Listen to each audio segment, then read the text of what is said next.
Hello all, welcome to CSK vlogs. ఇవాళ నా స్టైల్లో చెనా కర్రీ ఎలా చేస్తానో చూపించేస్తాను. దానికి ఒక టొమాటో ఏమో ఇట్లా లావు కోసేసి ఉల్లిపాయ ముక్కలు టొమాటో ప్యూరీ వేద్దాం. ఇంకొకటి సన్నగా కట్ చేసి పెట్టేసుకుందాం. ఇంకా చిల్లీస్ లోకి ఒక క్యారెట్ ముక్క కూడా, ఒక క్యారెట్ ఫుల్ క్యారెట్ వేసేసుకుందాం. ఈలోగా ప్యాన్ పెట్టేసుకొని దానిలోకి 2 టేబుల్ స్పూన్స్ ఆయిల్, లవంగ, ఇలాచీ, చెక్క, బిర్యానీ పత్తా అండ్ పువ్వు వేసేసి లైట్గా ఫ్రై అవనిద్దాం. మనం బ్లెండ్ చేసుకున్న కూర వేసాము. ఇప్పుడు దీన్ని ఫ్రై అవనిద్దాం.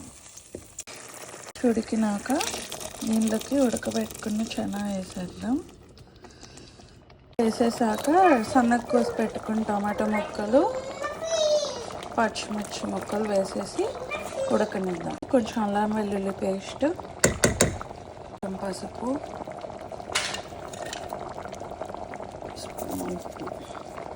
వేసేసుకొని కలిపేసి మూత పెట్టి ఒక 10 మినిట్స్ ఉడకనిద్దాం. ఇప్పుడు దీనిలోకి లైట్గా కారం వేసేసుకుందాం. కలిపేసుకొని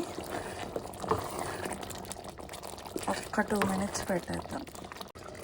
చూడండి ఎంత బాగా కుక్ అయిపోయిందో. సో స్టవ్ ఆపేద్దాం. వీడియో నచ్చితే like, comment, share and subscribe to CSK tomorrow with a new video.